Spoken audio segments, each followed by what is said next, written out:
sign up for free. And you can say, I'm a teacher, or I'm a student, so I'm going to say I'm a teacher.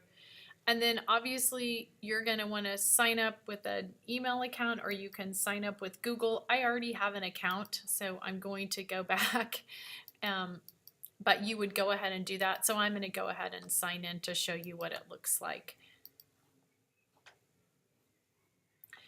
When you get to your page, obviously you can go up here, and you can always edit your account. I created mine with my Google account, so it automatically brings in my picture because I have everything that's assigned to my Google account. If you don't, you probably won't see a picture, and you can always add one in if you want to.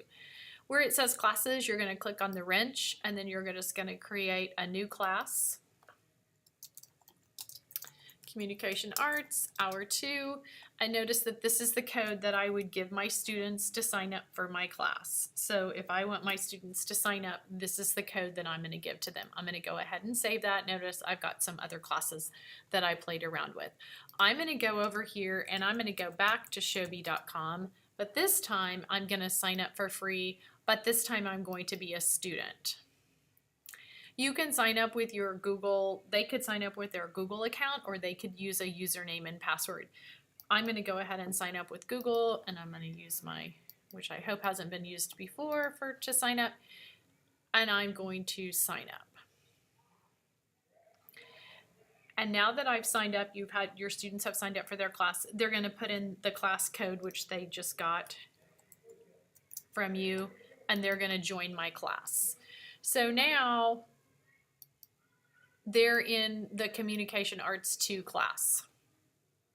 And this is where they see their assignments. And if I go back to my SHowbie account, I'll go to my Communication Arts 2 class.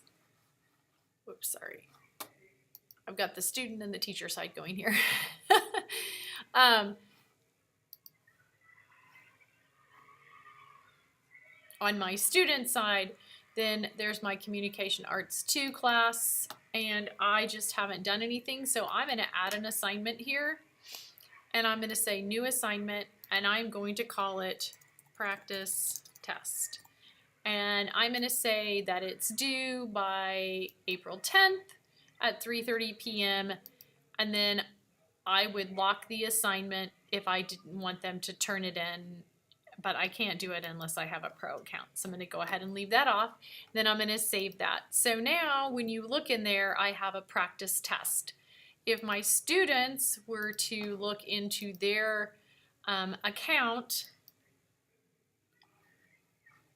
and I can say here, please, I could say, make sure you have proof read before turning in your assignment.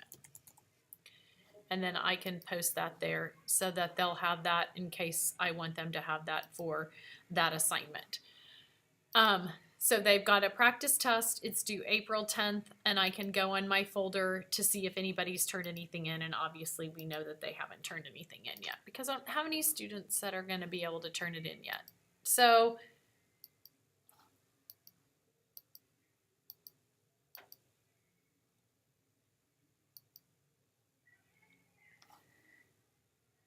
I'm going to sign in as my student, kind of flipping back and forth. Sorry, it kind of makes it easier.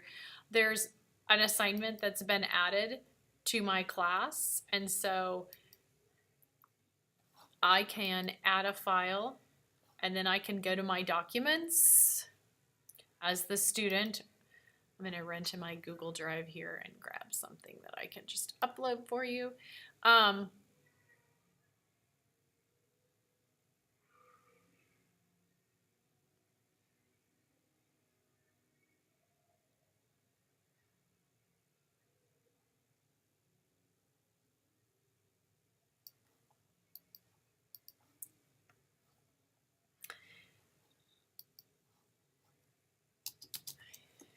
And what I suggest for the students is that Lisa Lund, to type their name in and to make sure they name the document. I would want them to name it practice test. Obviously, I don't want it.